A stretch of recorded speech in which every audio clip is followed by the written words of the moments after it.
And good afternoon, everybody. It is exactly 4 p.m. on Monday, the 24th of February, 2025. It's a brand new week.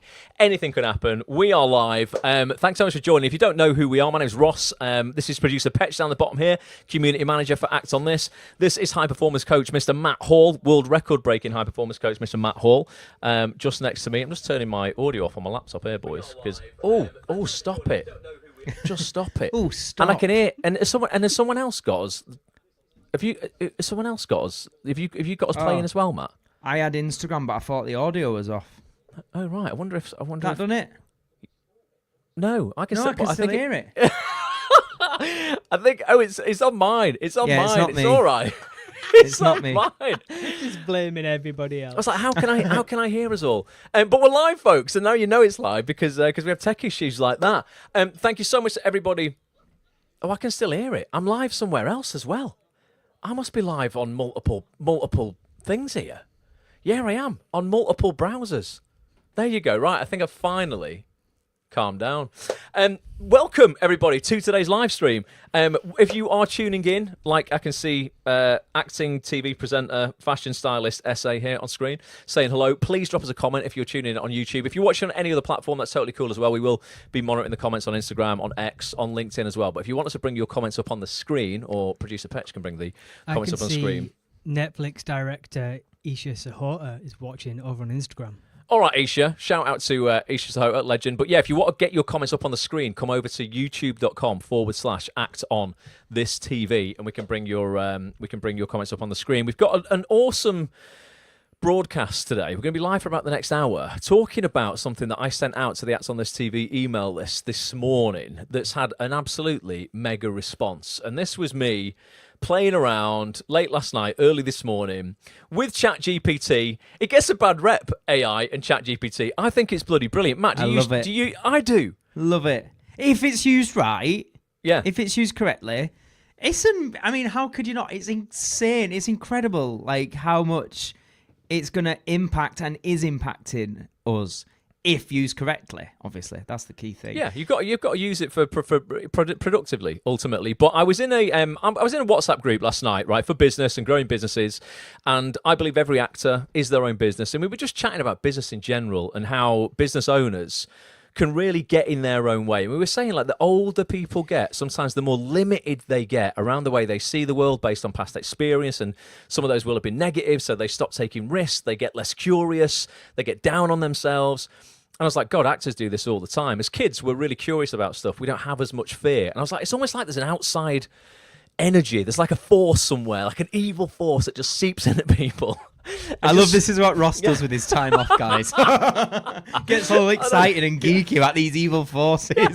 I was like, it is. I was like, what is it? How do we get this kicked out of us, this sort of excitement and curiosity for life? I was like, it's almost like the devil gets hold of you. And I'm not religious, but I'm just like, there's a negative force out there.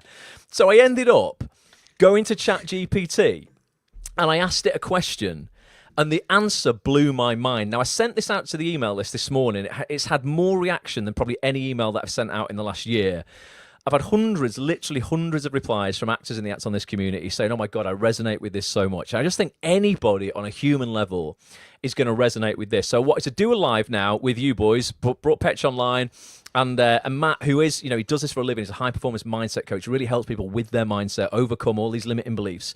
And I thought we'd just break down the answer ChatGPT gave me and just dive in a bit further to help people this week, basically break through these roadblocks and these obstacles that stand in their way. So I'm going to share my screen with you. And if you notice at the bottom as well, folks, we'll talk about this later, there is a link, actonthis.tv/mindset. This is something that we're massive on at Act On This. If you're an actor and you want to get out your own way this year, we run a lot of training around mindset and just people really sort of focusing on high performance. It's science-backed. It's not airy-fairy stuff. It's not just, the secret, I'm going to wish for something good to happen and it just appears. It's real action-based, science-backed positive psychology. We're going to run a free training diving even deeper than we can do today, this coming Saturday, the 1st of March. If you go to actonthis.tv, it's totally free. /mindset, actonthis.tv/mindset, pop your email address in, it'll send you a Zoom link literally now, and this coming Saturday morning, 10 a.m, we're going to go even deeper than we're going to go now. So let me share my screen, let me bring up ChatGPT and show you the question that I asked, and then we'll we'll break down this answer, and we want some interaction today as well, folks. If you resonate with this stuff, please, especially if you're on YouTube, so we can bring your comments up. X let us as know. well. X And can X, leave yeah, comments. yeah. If you're on X and you're watching, if you tap into the broadcast, you'll see a little like comment bar underneath the broadcast. You've got to tap into the video. We can bring those comments up. It's only YouTube. It's only Instagram, where we can read them, but we can't bring them up on the screen. So we will keep an eye on that. But the question that I asked ChatGPT was this. And this is what I do in my spare time, Matt. I said, if you were the devil and you wanted to prevent someone from succeeding, what would you do to them? So it's a pretty generic question, but I thought, you know what, if you really wanted to get in someone's way and you were a negative force in the world, what would you do? And this just blew my mind. So it said, if I were the devil and wanted to stop someone from succeeding, I wouldn't come at them directly. I'd work subtly, planting obstacles that feel like they come from within. Here's what I'd do. Number one, fill their mind with doubt. I'd make them question their abilities, second guess every decision, and overanalyze everything until they were paralyzed by indecision. I'll quickly read all 10 out and then we'll dive in, I think, to give people a full overview of this. Number two, distract them with short-term pleasures. I'd tempt them with constant entertainment, social media, pointless drama, and easy dopamine hits to keep them from focusing on their real goals. Number three, I'd make them fear failure. I'd convince them that failing is shameful and painful rather than a stepping stone to success, so they'd never take risks. Number four, I'd surround them with negative people. I'd subtly push toxic relationships into their life, people who drain their energy, discourage them, and make them doubt themselves. Number five, make them comfortable. I'd ensure they always had just enough to avoid striving for more, keeping them complacent in their current situation.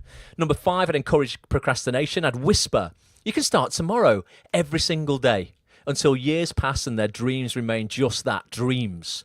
7, destroy their focus. I'd bombard them with distractions, notifications, and a constant sense of urgency about things that don't actually matter. 8, erode their self-discipline. This is big. I'd make willpower feel exhausting, tricking them into thinking they deserve a break whenever they try to push themselves. 9, make them seek approval. I'd ensure they cared more about what others think than what they truly want, keeping them trapped in a cycle of external validation. And number 10, I convince them they're not ready. I'd plant the idea that they need more knowledge, more money, more connections, always something more before they can start. The worst part, none of this would feel like sabotage. It would feel like their own thoughts, their own choices. True success comes from recognizing these traps and overcoming them. And it even asked me a question at the end. What do you think? Recognize any of these in yourself? That's how you know it's the devil. You're like, Yeah, I do. I just thought, fuck. Like, it really is. Like, the devil is at play here. And I'm not religious, like I said, right? But I do, I'm pretty spiritual. I believe in sort of energy in the universe, and I believe in good and evil. And I'm like, this is just, we do this to ourselves. Like, or we think we do. If we are being tricked, we kind of, we all are susceptible to this stuff. So, Matt, that's the first time you've seen that. I know you saw the video sent out, Petch. What are your thoughts initially, Matt, as someone who coaches actors and, well, just business people, everybody, humans, through these kind of things? So these are perfectly normal human traits, right? We're saying it's the devil and all the rest of it, but these are things that naturally we're prone to, self-doubt and being distracted by short-term pleasures.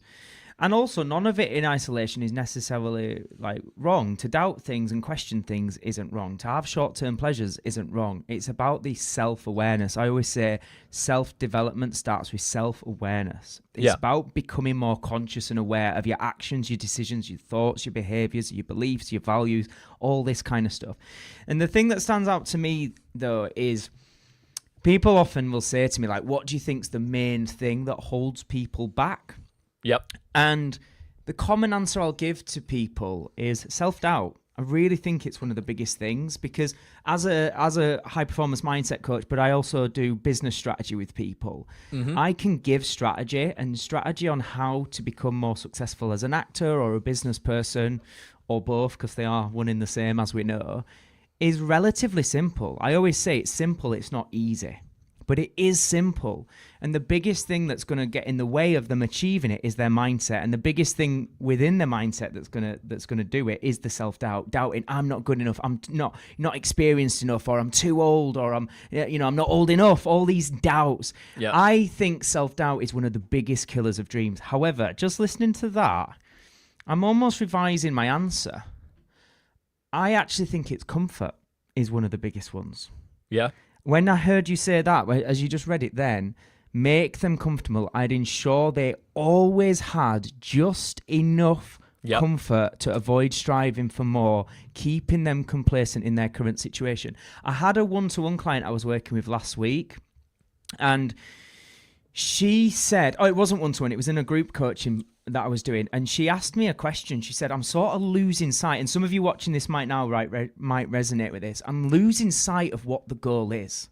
Right. She said, I don't even know if that is what I want anymore, or I don't even know what my outcome is that I want. And she said, I feel like I'm just being busy all the time, but am I letting busyness take over? And I said, I'm going to take a different angle with this. The reason you're busy is because it's familiar. It's comfortable being busy. It's uncomfortable to say no to people, to quit things, to take things out of the diary, to make space for your goals, some space for your acting career, and so on. And we lie to ourselves and we go, I'm just so busy. You chose to be that busy. But I've got to pay my bill. Well, yeah, but you still can. You don't have to be as busy as you are. So obviously there's nuance to everything I'm saying, but I really think it's an important thing for us all to reflect on today.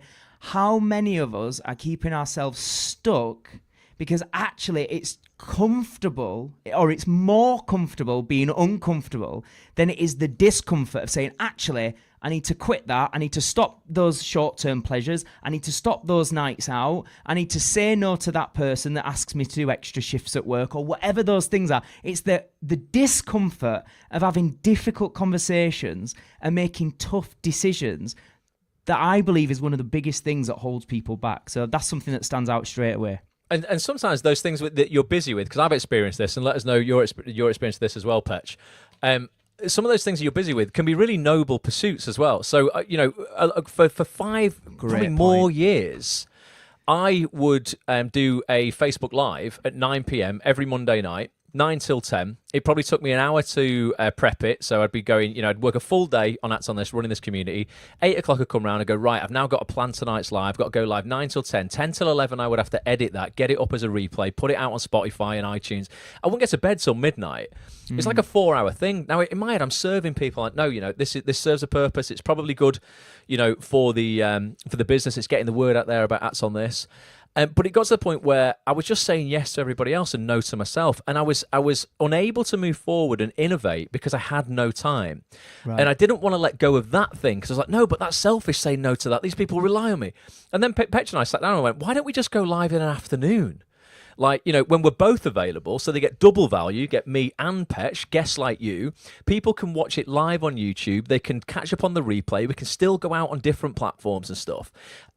And then that frees up the Monday nights for me to actually work on stuff that could either refill me, or I could work on new things for Act On This members that could give them even more value. But it was so uncomfortable to say I'm going to stop the Monday night lives. Yep. I did them for 2 years longer than I wanted to, if I'm honest. Oh my God, I'm so glad you're exposing that. And I've done the same. Biggest one for me was the Take That tribute band. I carried on doing that because it was easier.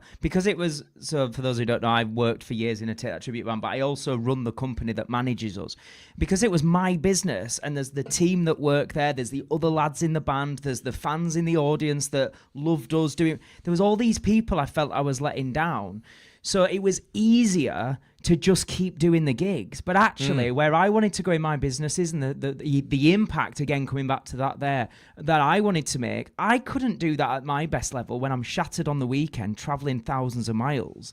Yep. But it was just, even though it was knackering me, it was more comfortable to just keep everybody else happy in the short term.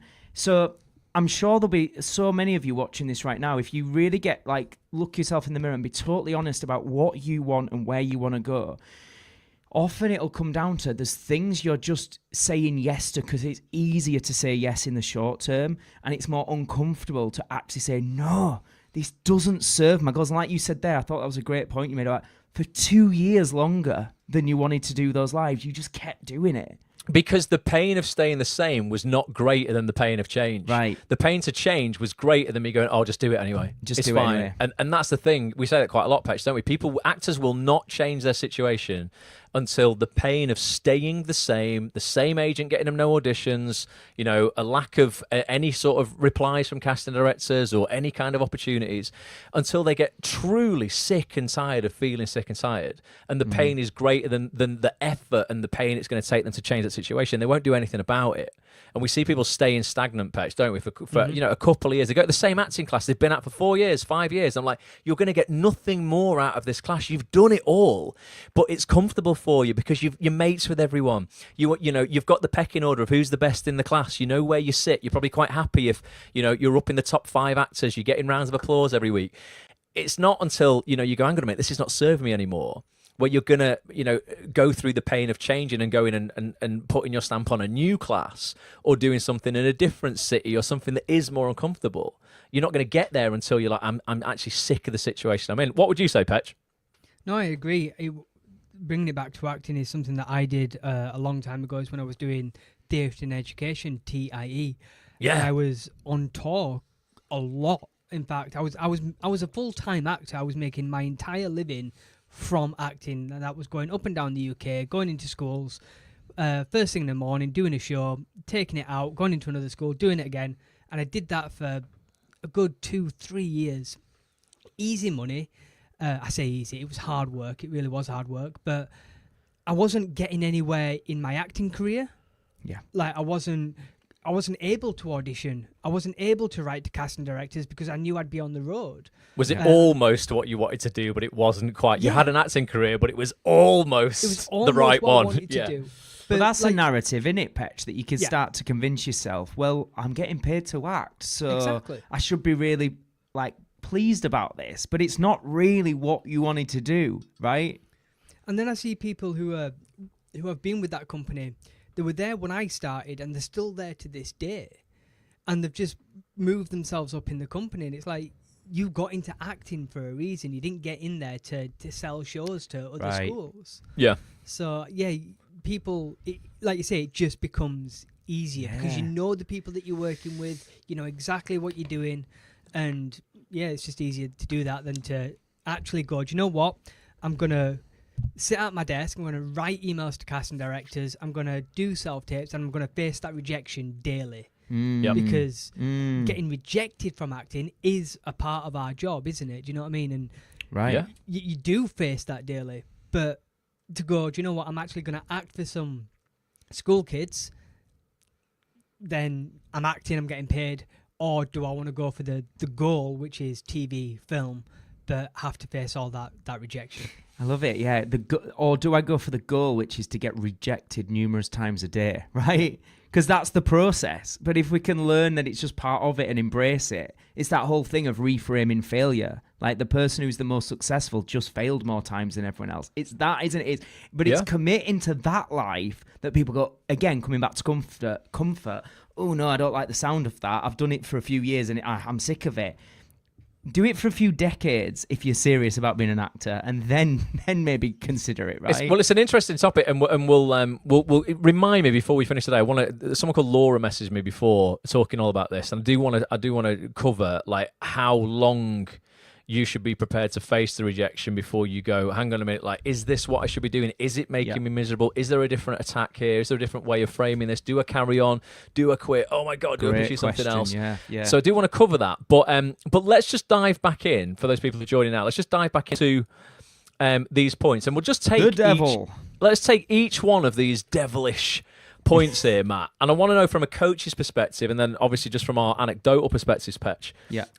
How we can help actors, kind of deal with these things. So the first one there, if the devil was trying to prevent people from having a successful career, they say ChatGPT reckons the first thing here would be to fill their mind with doubt. I'd make them question their abilities, second guess every decision, and overanalyze everything until they were paralyzed by indecision. So if there's people here, Matt, who are like, right, I don't know if I'm with the right agent.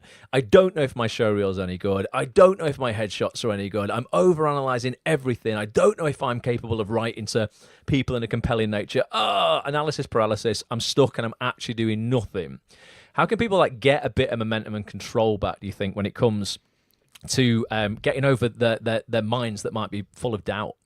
So sometimes what I would say is, look, on some level, we're all influenced by the things around us. And it, that's kind of what we're getting at with this list, isn't it? Which is like, what would be the things that would impact our mindset to keep us stuck? So we know what the things are that are going to influence us to doubt ourselves. Like, again, it's covered in the list. Negative people around us is a big one. Other people that doubt the industry or, us, or even doubt themselves. We will, on some level, pick up their traits because you can't know. It's part of being a human.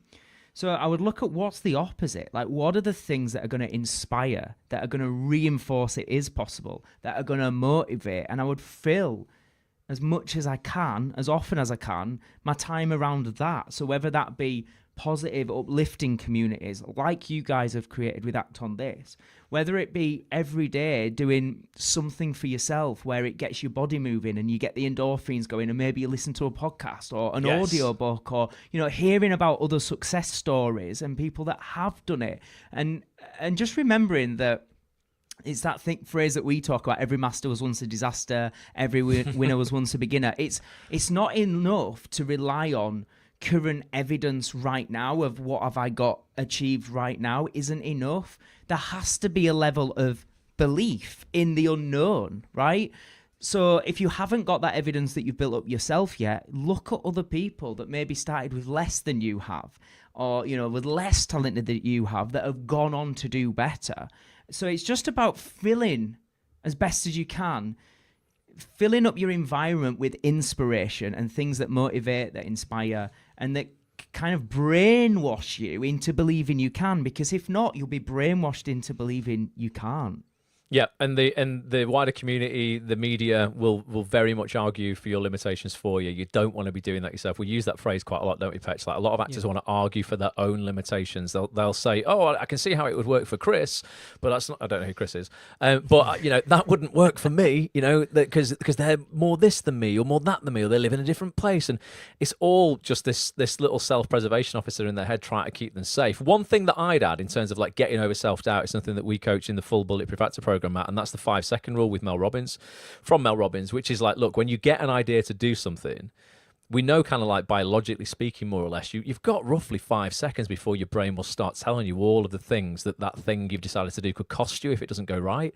Yeah. And sometimes you've literally just got to throw yourself into action. So if that is, right, I'm going to write a script for a self-tape, open a document on your computer and write the title of it. Start some kind of momentum going, because it's going to help you push through that resistance that's going to be holding you back. If it's an email to someone, type their email address into your composer on your email. If it's, I'm going to try to think what else, like, I'm going to go and I just want to see a play or whatever, book the tickets that day. Yeah. Because I'm a bugger for that. There's events. It's got an old-fashioned. It's like a northern. All right, bugger for that. So some of my mum would say that. I've got the best intention. Someone will invite me to a show, and I'm like, I'd love to go to that. I almost did it with your event, Matt. You did a business event in Leeds last month. And you did do it to the last event. Yep. Yeah, the one before. I know you're a bugger for it. Yeah.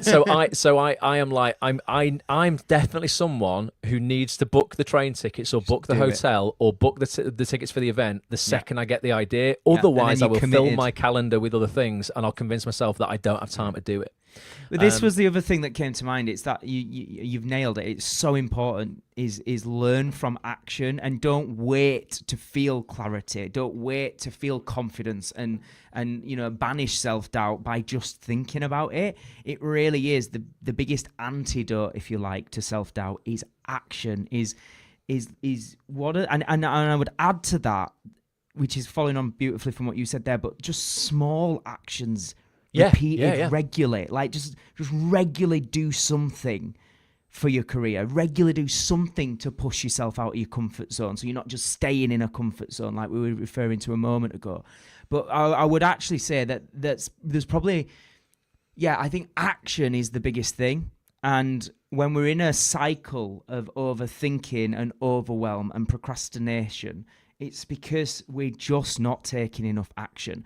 And if you can be comfortable with taking messy action, not having 100% certainty that it's the right action, but take action anyway and learn as you go, that's where you're going to get out of your own way more often than not. But I think people need certainty, right? It's that comfort thing again. They need to know that if I take this action, I will get the outcome. Stop needing that certainty.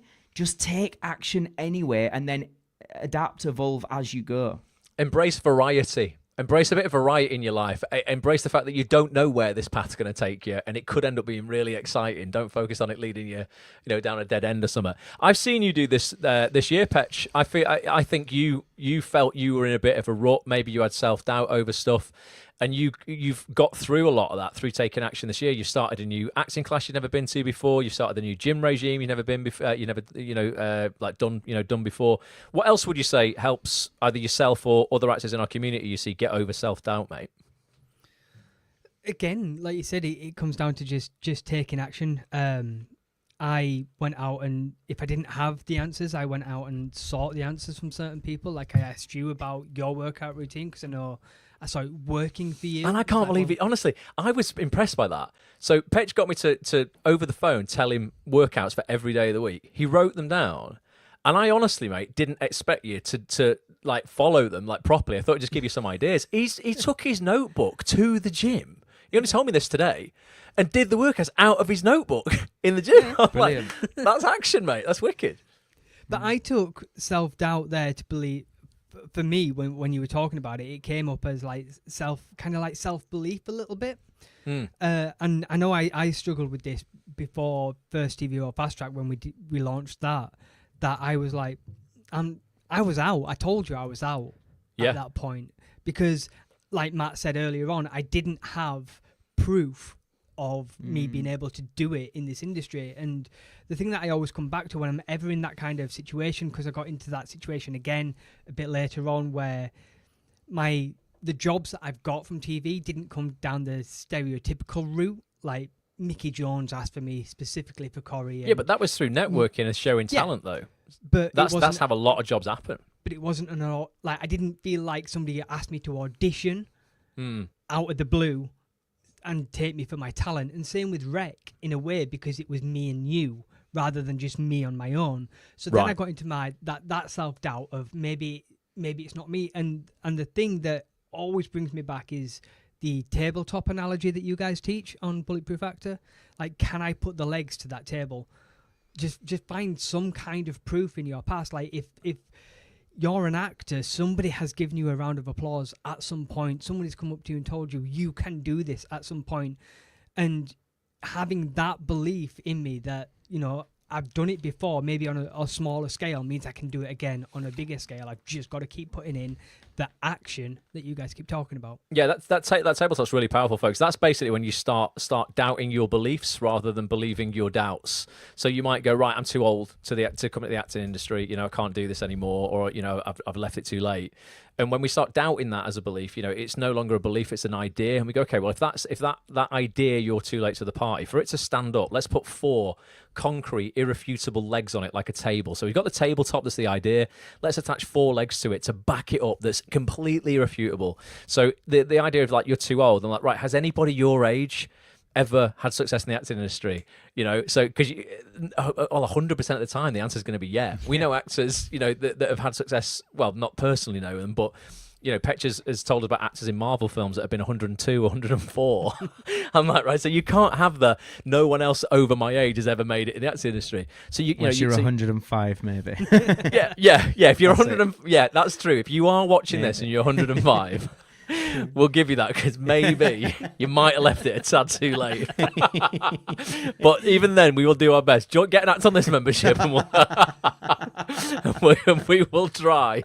If you've got access to the internet, we will try our best to get you a gig. Hey, my nan's on Facebook. She's 91, guys. Oh, let's get her in something. Let's get her in the show. Yeah, we could do. Yeah, definitely. But yeah, so that would be like, okay, right, you can't have that leg on the table. And when it comes to age, honestly, there's nothing you could tell me that could stand up as a concrete, irrefutable leg on that tabletop. So we have to throw that belief away. it becomes this idea, and then we can disprove that idea, and we have to bin it and go, right, you cannot use your age moving forward, or the fact that you've left it too late. You can't have that. You know, if you are prepared to put the work in, and also, you know, allow yourself to enjoy that grind, because that comes back to what I said before from Laura. She's like going, oh, you know what, like, I've had a really successful career. Laura's had a really successful career in a different industry, I think mid-50s, and now she's like, I'm going to chase my dreams as an actor. But it's like, look, you know, there was a much more linear path in my previous career because it was corporate. You work your way up the ladder, you build a business, you know, it's kind of more straightforward. Whereas the acting industry, you can feel so behind everybody else. You can hustle for 5 years and get nothing. And then one opportunity, and we've seen it with actors that we know, can catapult you, leapfrog you 10 years past everybody else, land you a massive contract, and suddenly, you know, you're not behind at all. So it's way, way more unpredictable. So you've got to kind of enjoy that uncertainty of it and embrace that. And Laura was like, at what point, you know, will I stop doubting whether I've done the right thing?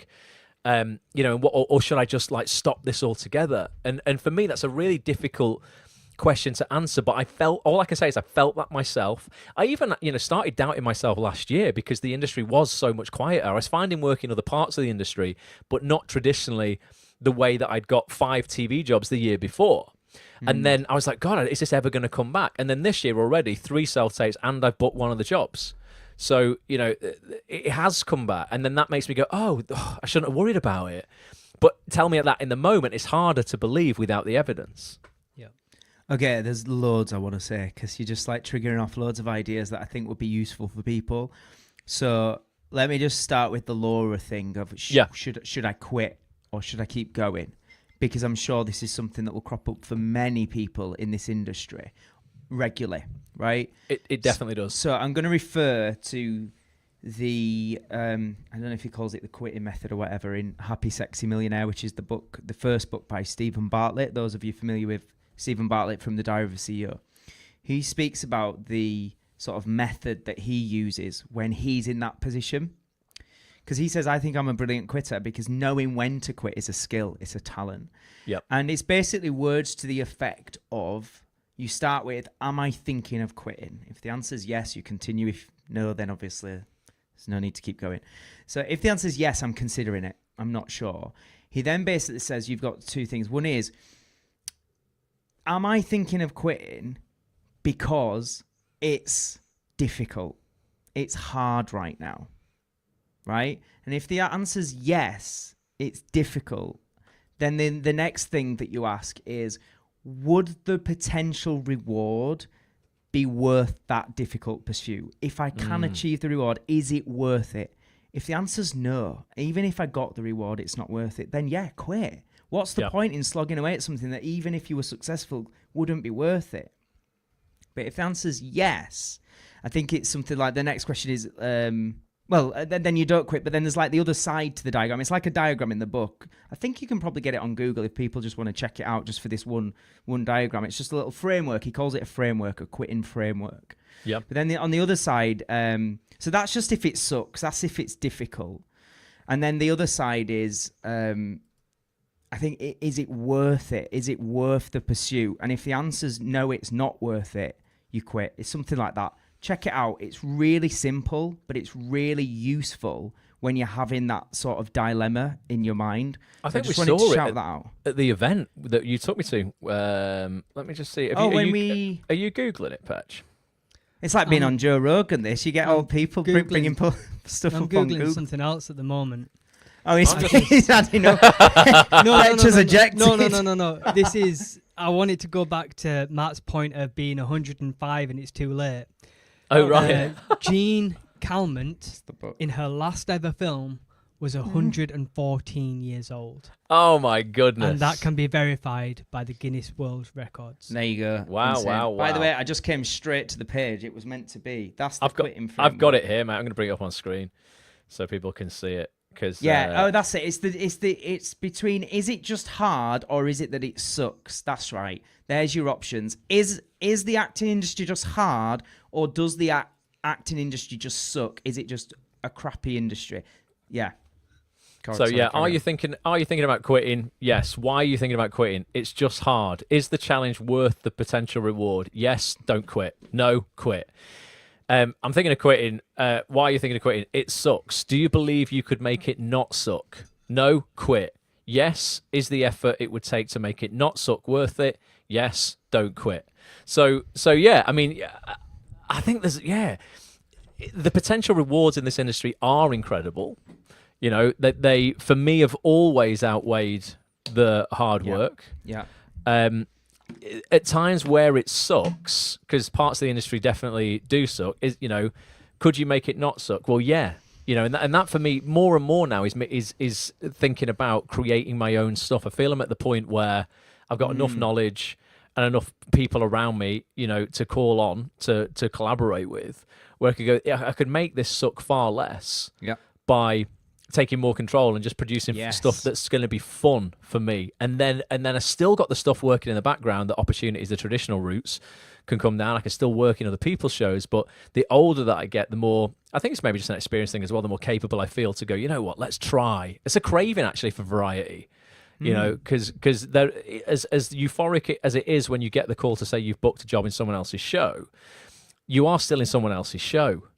You know, and for me, I'm like, I'm still going to be told what to say, where to be, where to stand, how to deliver it. You know, the editor's going to do exactly what he wants on my performance. Like, I have very little control past that point of booking the job.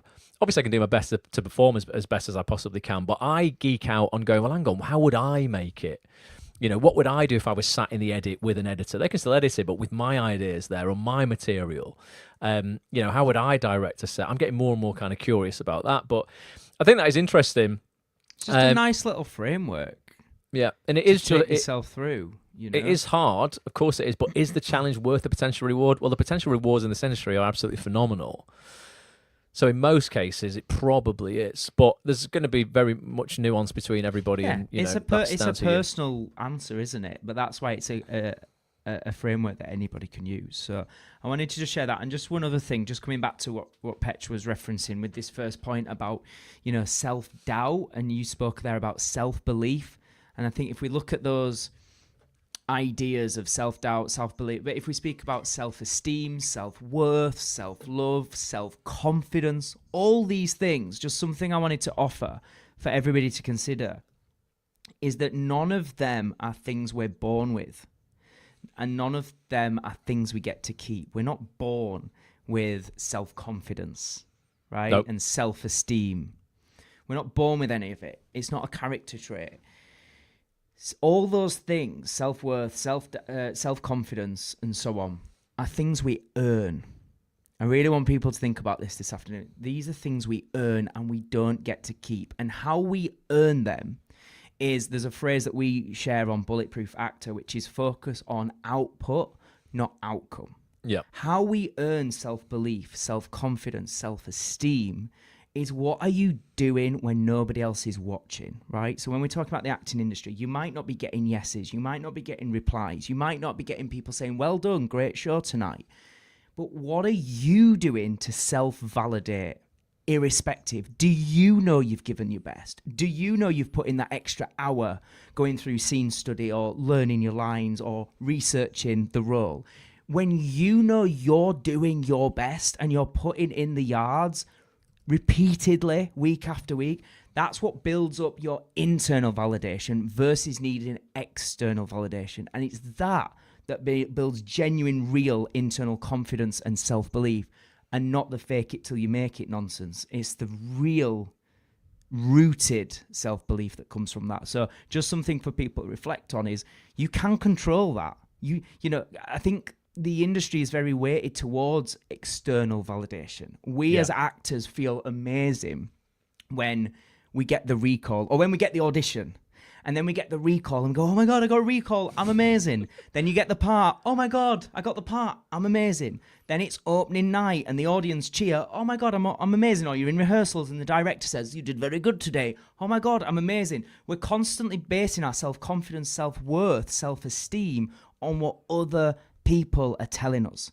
And then when it's not there, right, so then you don't get to work crash. for 18 months, and that's what you're discussing there, right? And you start thinking, should I quit? Am I not good enough? So a real key takeaway, potentially the most important one of the day, is, are you doing things every day to self-validate so you know, head on the pillow at night, when you reflect on that day, you did your best. That's how you build self-esteem, self-confidence. Right, that was just point number one. Just Oh my quickly God. We've got before quite we a move lot. on, Go on, Indy Patch. says here, Stephen Graham is the actor. Stephen Graham, the actor, is a great example of never giving up. The guy was rejected time and time again, and look at him now. He is firing on all cylinders. He never gave up on And himself. how amazing is he? He's just absolutely always flavour of the minute, He has hour, been for a while, day, hasn't he? week, month, year. Yeah, He has it been just for years. and again, you know, him setting up Matriarch with Hannah, his wife, you know, their production company. Again, that just wins back more and more and more control in terms of, like, you know, he's less dictated to. Like, you know, there'll still be projects he's a part of, obviously, but, you know, like, those projects will still be Stephen stand here. I mean, most directors will probably leave him to do his own thing now, I'd imagine. Yeah. But you know, but still, even, you know, people of that level, he wants his own, you know, his own stamp on stuff, his own control. And think he's again, great. people of that level as well, specifically Stephen, he's got his own self-doubts and self-belief issues as well, because you said that you went to a read-through with him, and he's heavily dyslexic, so he will stand up He at said the it on. beginning. He said it on the chat that we had. So yeah, the way I'm going to put some music on as well, boys. Let's get a bit of dance pop on. It's in the background. It lets me do it. I was like, get a bit of music on. Yeah, Stephen. When we had him on Act On This, we had him and Hannah on, and Lewis Arnold when they were doing Time, BBC's Time. And he said he's got a folder. He really takes his prep seriously. He said, I do the work, and I've got to do the work to make it look like I don't do the work. And he has a folder where, you know, he really will drill his lines down, you know, on his own. He likes to do that on his own, not with someone else, in his hotel room at night. And he's like, he was talking to James Nelson Joyce. We had him on the chat as well, another great actor. And he said, listen, you know, if I'm learning my lines and I've got them nailed and I go in the next day and I'm there to play, you know, the scene with James, if he's not done his work, that's just going to fuck my work up as well. So it's like everyone's got to do the work, the real work. And for him, you know, he is quite heavily dyslexic. At the last read through I was at, where Stephen was playing one of the leads, it's called Adolescence, a new Netflix show that's coming out later this year. Phil Barantini directed it. Jack Thorne wrote it with Stephen. And he stands up, and what I love about him is he's like, there's no hierarchy at a read through with him at all. He's like, look, you're all looking up to me, and everyone is. There's kids there, you know, who, because it was a young cast in parts, who, like, you know, were shaking his hand, and you could see the adoration in their eyes. Like, he just makes their life by meeting them and, like, saying, I watch your self-tape. He's going to the kids going, listen, I watched your tape, you're amazing. And the self-belief that gives those kids, they're like 13, 14, they're just on cloud nine at the read-through. But he was like, there's no hierarchy here. He goes, I'm scared at read-throughs. He goes, I'm dyslexic, I'm probably going to say words wrong. And what is really interesting at a read-through with Stephen is he'll ad-lib quite a bit. So you've got to really be aware on your cues. You can't necessarily be waiting for the final word in the script before your line, because sometimes, whether it's dyslexia or not, or it's just part of his style, I don't know, but he will add his own twist of stuff. It's quite electrifying. I love that. Because you never quite know when you're a scene with him, even at a read-through, what he's going to do. And that keeps everybody alive and on their toes. Like, it's really spectacular. Honestly, it's really, really good. So yeah, if he's faced loads of rejection, I don't know about that, Indy, but he's certainly pushed through it now, and he's not getting much. He's not getting much of it these days. Right, let me bring the points up again from ChatGPT. Let's have a look. Where have I put them? 3.1, boys. Point number 2. Okay, we can probably blast through this, actually. So, for those people joining now, I asked ChatGPT, if you were the devil and wanted to prevent someone from succeeding, what would you do to them? Point number 2, it said, I'd distract them with short-term pleasures. So I'd tempt them with constant entertainment, social media, pointless drama. I don't think that means TV drama. I think that means gossip. And easy dopamine hits to keep them from focusing on their real goals. So maybe it's cool to talk about the happiness and fulfillment bit here, Matt. I don't know. What do you think? Yeah. All right. So first thing is, set your environment up for action, not distraction. So first thing is, audit your environment in person and online. Look around you and go, are you giving yourself the best chance to take proactive action in alignment with your goals, or are you filling your social media, your physical environment with distraction, Xboxes, books, whatever, things that are not aligned with your goals? So that's just one thing I'll just briefly touch upon is, you know, proactively find the distractions and, as best as you can, remove them out of your life. But then when we talk about, there's something that I cover when I speak to people about how we get happiness. And I say there's kind of 2 key ways we can get happiness. One is fulfillment and one is pleasure. And I don't demonize pleasure. So to be clear, pleasure is things like night out with friends. It's eating the chocolate, the ice cream. It's the having the lie-in. You know, they're the things that give us short-term pleasure. That's great, right? Life's for living. Do a bit of that now and then. But the other way we get happiness is fulfillment. And fulfillment comes from doing things that are meaningful, things that feel aligned with your goals, things where we feel we're learning new skills or we're making progress in an area. These are things that maybe take a bit more work up front before you get that happiness. So the way that I try and encourage people to think about it is look at it as percents. Like, where do you get most of your happiness?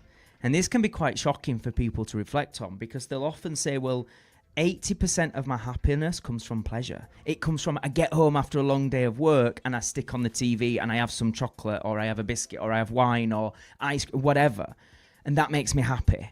Or on a weekend, you know, again, I have a night out with my friends, I socialize, whatever.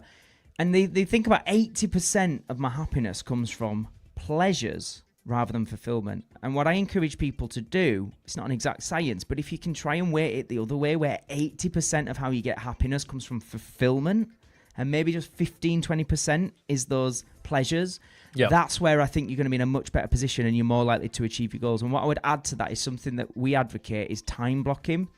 So when you're looking at how do I get the most out of a day or a week, actually schedule in specific tasks in certain time frames. We talk about it in Bulletproof Actor, don't we, in a lot of depth, and we even give people a template that they can use. And it's like a call sheet, we say, isn't it? You know, when you're doing a film role or whatever. But it really just helps you compartmentalize and get clarity. And what we always say in that is give yourself rewards along the way. Give yourself pleasures, because actually, if you've done everything you said you was going to do that week, what we don't want to do is fall into this trap of never feeling good enough, always feeling there's more work to do, never feeling we can be proud of ourselves. So you have to also have those boundaries to say, I've done the stuff I said I was going to do, even though some of it was tough, and now I've scheduled time blocked in to have a night out or have a whatever. You know, you don't want to go in nights out every week, but do you know what I mean? Like, have specific intentional pleasures as a result of achieving the other stuff that brings fulfillment. And they're also, if there's a consequence, and go, I'm not going to have that pleasure if you don't achieve the stuff you say you're going to achieve. So again, that's a way in which we can be mindful that we're not just mindlessly succumbing to pleasures all the time, and we can be more intentional about it. I just experienced it on Saturday night, right? I'll just give you a real life example of this. Petch will know, right? We've had a few things on the Acts on This to-do list, right, for this community for a while, right? There are things that I built for this community a while ago that were great at the time, are outdated, and I'm like, I know I need to basically unpick everything that I've built. And when there's technology involved, unpicking something can sometimes be harder than building it in the first place, because you don't want to upset other parts of the technology stack while you're unpicking stuff. So we had last year and the year before an Instagram list that actors can basically go and follow. It was a list of casting directors I feel every actor should be following. And it hasn't been updated in like 2 years. Some people have left Instagram. Some people have got married and their names have changed. Their handles have changed. It needed an update. And the thought of going in, updating that, and then not only updating that, but then having to update a Facebook ad that was promoting it, update automation that sent people emails, depending on whether they had a membership or not, they would get a different email, a follow-up with them to make sure they've used the list, if I can help them with anything. Massive headache. And it got to Saturday afternoon this week, and I thought, you know what, I'm going to tackle something on this list, because there's 5 things like that on this list. And I thought, if I do this, I'm because I'm just such a sad loser. I have nothing in my life. You're not a Pokemon card. No, mate, it wasn't Pokemon. No, I went. Good you know for what? that. I'm gonna go down to Argos and buy Donkey Kong Country on the Nintendo Switch. Right, Which he'll never play. mate. I've played 3 levels of it already, and I thought if I can, I've got 4 hours right before Argos closes. If I can get this done in 4 hours, I'm going to go get myself that reward, and I'm going to spend like the last hour of Saturday night before I actually have to go to sleep playing this game, right? Because I never really get a chance to do that. I'm a bit of a geek, and I like the odd game now and again.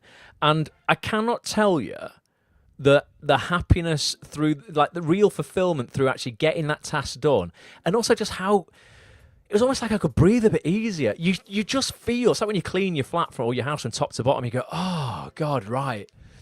It just feels good that you've tackled something that was hard. You've proved to yourself that you can do hard things. You've got evidence you can do hard things that builds your belief to do hard things in the future. Plus, you give yourself a nice little reward, on top of that. Whereas I know if I'd have gone, Saturday afternoon, I've got 4 hours, I could just go and play this game for a bit. I'd have felt dreadful. I would have got a bit of an instant pleasure. And that night I would have gone, God, you know what? You could have used that time to actually do something good and still had some happiness as well. So it's a bit of a double whammy, It's intentional, earned pleasure rather than, I'm fed up with my life, so I'm going to go to pleasure to mask the problem. That's the difference, right? It just felt, honestly, way higher quality, folks. Like when you know you've done a good workout, even if you hate doing the workout, you love having worked out. So go to actonthis.tv/Instagram. Test it out for me. actonthis.tv/Instagram. Pop your email address in there. Let me know if you're here live now that you get the email from me and you get access to that list. It's 36 casting directors I think every actor should be following. There are more than 36 casting directors out there. I will be adding to the list, but I got 36 done in that 4-hour session, before I went and played Donkey Kong Country. Yeah. So actonthis.tv/Instagram. Anything you would add, Petch, while we're talking about what was the point of that second point? Talking about pleasure. Oh yes. Yeah. So that was let me up again. So that was about being distracted when it was short-term pleasures. Anything that you would talk about when it comes to discipline, I suppose? No, I've fallen into that trap. I fall into that trap from time to time where I'll finish work and then I just want to sit down and watch TV and see what's going on. And I, sometimes it is for research and finding out what's going on and who I need to contact and stuff like that. Yeah. And then sometimes I kid myself going, it's for research, but it's not. It's just for me to just switch off for a little bit. But this year, again, going back to what you were saying before, like I've really turned a corner. It's that time blocking. I've got this diary here that you gave me, Ross. Yep. From is it Michael Hyatt? It's a full focus planner. Yeah. I don't think he makes them anymore, but you don't need one, folks. You can have a notepad as long as you write it down. But I block out, like when I go to the gym in the morning, I block out time for working with you, and then afterwards I block out time for trying to. I've put here like creativity, and that could be, like you say, just opening a document and writing a title, or doing some accent work, or reading a play, or something like that. And once I know that I've got something done that day, then I can go, right, yeah, I can chill now and have my tea and watch something, and then go to bed early and get up again and do it all again the next day. Yeah, what I love though as well, because the kickback, Matt, sometimes is, but time blocking wouldn't work for me because I'm a creative and I want to be spontaneous. And we're like, well, we've got the perfect solution for that. Why don't you block in time to be spontaneous? Yeah. You can still go, right, I'm going to block in these 4 hours where I don't know what I'm going to do. Whatever takes my fancy, I'm going to be spontaneous. Do I want to go out, meet someone, do something, go and see this, go to the cinema, whatever? You can still have structure and spontaneity at the same time. And I would also just add to that creativity and spontaneity is often flowing out of you easier when you're not overwhelmed. And I think one of the best things about time blocking is it helps clear your mind, because you, first and foremost, you brain dump everything down and you go, right, what are all the things I need to think about that need to get done? And then you basically take everything from your head to the paper, and then from the paper to a schedule, and you give it its specific time. When you do that regularly and then you just follow the plan, each bit of time that you've blocked in, all you have to do is focus on that one task and doing it to the best of your ability. So your mind's not filled with, I forgot to send that email, I should have done that, I meant to do this. Like, how can you be spontaneous when your mind's full of that? Right? So it really does. It's a great point you raised there, Ross, that, in terms of a counter sort of argument people can make for not time blocking. For most people, and again, there's always exceptions to the rule, but I believe that's what it is. It's an exception to the rule. For most people, it's only going to help with creativity and spontaneity when they have that structure first and foremost. And it just works, folks. Look, I'm crossing my stuff off here. It sounded like we're Mel Robbins then. Do you remember? What was that? We play the clip in Bulletproof Actor, and she goes, and what's more, it works. Oh yeah, yeah. At the end, but look, I mean, I'm literally now, with my marker pen, I'm going to cross out 4 p.m. live with Matt and Petch, because It's not that was finished time yet. Yeah, no, but it was time blocked out though. Like, I knew I was on a call with Trustpilot at midday today. Like, you've been on calls all day. But like, if you get stuff scheduled, you get it done, folks, and it's not as overwhelming as going, oh my God, what am I going to do? So that will really help you, get over those distractions. Basically, point number 3 here. If I was the devil and I wanted to make an actor fail, I'd make them fear failure. So ChatGPT said I'd convince them that failing is shameful and painful, rather than a stepping stone to success, so they'd never take risks. And that's just massive for every human being on Earth. It's such a shame, isn't it, that we do view failure as so bad. I was having this conversation the other day, and one of the reasons I'm able to do half the things I do is because I don't actually see failure. I don't see it, right? I'll let you into a little secret. I'm potentially buying into a big business. This is a complete tangent. I don't even think I've told you guys about it. No, not told me, no. I'm potentially buying shares and a director's role in a totally different business, right? I won't disclose it because it hasn't gone through yet.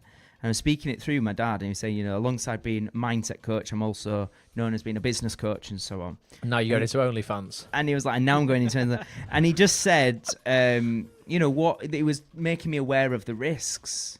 And what if it fails, and then what will that do to your reputation? You're supposed to be in the know of business, but there's these risks you need to be aware of, that very real risk. And I'm just like, I know how to bounce back from them all. Therefore, there's no failure. Yep. There's no issue. And I don't know if I've just trained my mind through all the stuff that I've learned over the years to look that way or see it that way. Whatever it is, I just do not see failure. And I think it's such a valuable mental model that we should all focus on adopting. It's only, and I know it's cliche and it's said, but it is genuinely a great opportunity to learn when things don't go how you planned them to. That's the best way to learn. Why do we see that as negative or failure? And you do have to go on, Patch. Sorry, the biggest thing that I ever learned was from you, Ross, on this. Oh right, and I think, thanks. Because you fail all the bloody time. I still fail. It's because failure is such a negative word. There's so many negative connotations to that. Yeah. And the thing that really switched it for me is outcomes. There are no failures in life, only lessons. As long as I am learning, I am succeeding. Yeah, just change that word, failure, to lessons. Language is really important. Yeah, there's two things, 2 words I use when it comes to that. One is just an outcome or a lesson, and it's like sometimes you don't get the result you want, but you will get learning from that, and as long as you're learning, you're succeeding. And it is cliched and overly said, but it's just so freaking true. Yep. It's not only probable, it's absolutely necessary for any growth in your life to occur.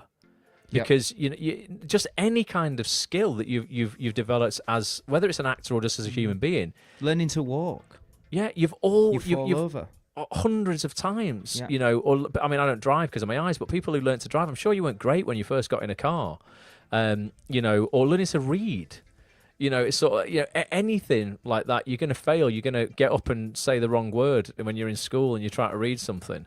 I remember you'd always get the kid at school who, when you're in biology and was reading out about organisms, would always say the wrong word. Won't go into that, but yeah, you make a fool of yourself in front of 33 kids. You're, oh my God, I'm never going to read again. But yeah, it is, as long as you are learning, you're absolutely succeeding, and it is embracing that. And I think it's something you got to train yourself, because my mum's the same as your dad, Matt. Like, if I invest in loads of stuff outside of loads of different businesses and different, crypto was a really bad one for me. That was a heavy loss. But friends.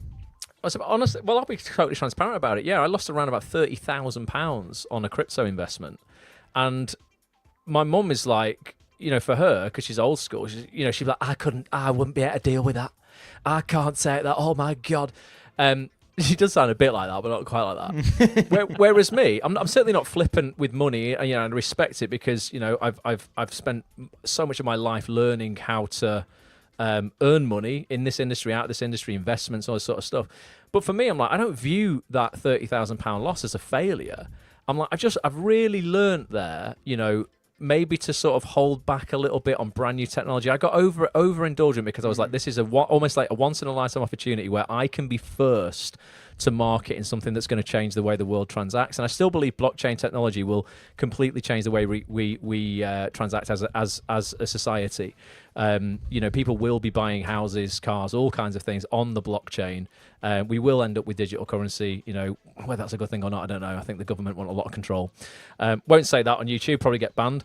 I've just said it now, haven't I? But for me, I learned an absolute ton from it. And I also was like, I'm 40. I think I was about 39 at the time, 40.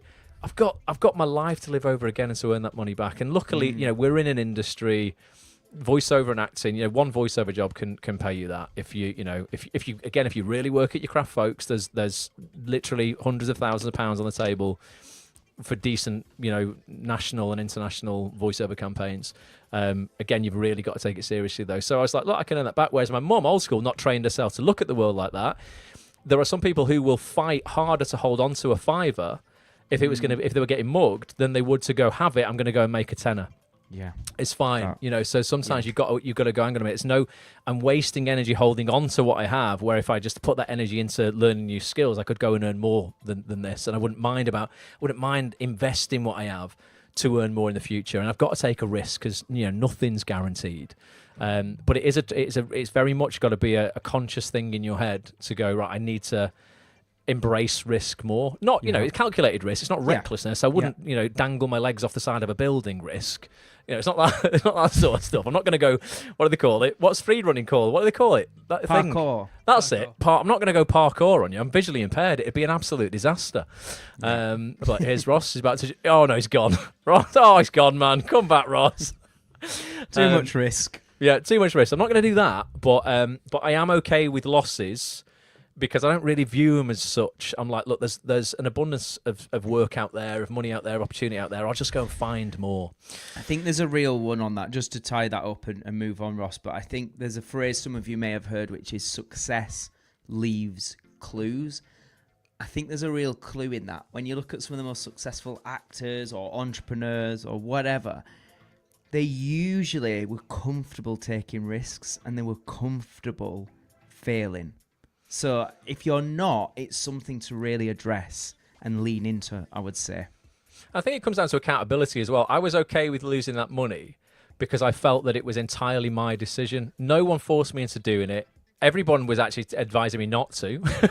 So it was more like, look, I was happy. If this goes wrong, I have no one to point the finger at than myself. And I think, I take a lot of that into all areas of my life. And I'm like, I've said this loads of times, aren't I, Petch? Like, we both say it, like, if we're not working, I'm not going to point my finger at my agent or a casting director or a director. I'm just going to point my thumbs back on myself and go, I'm going to make, what are you doing? Yeah. Like, you're not working because you're letting something go. You're not in communication with your agent, or you're not, making casting directors aware you even exist. There's always stuff that I can be doing. And I think when you put that responsibility back on yourself, it's not a negative thing. It gives you back control. Otherwise, you're saying my entire career and life is in the hands of chance, or the odd influential, powerful other person who might just happen to stumble across me. Well, no, let's put ourselves in front of those people. Take it a step further again. As well as personal responsibility, it always comes back to self-belief, right? Yeah. Because you had what I had there, which is like the worst case scenario. I still believe in my own ability to figure it out. I still know there's actions I can take to turn it around. And that's back to the self-belief thing again.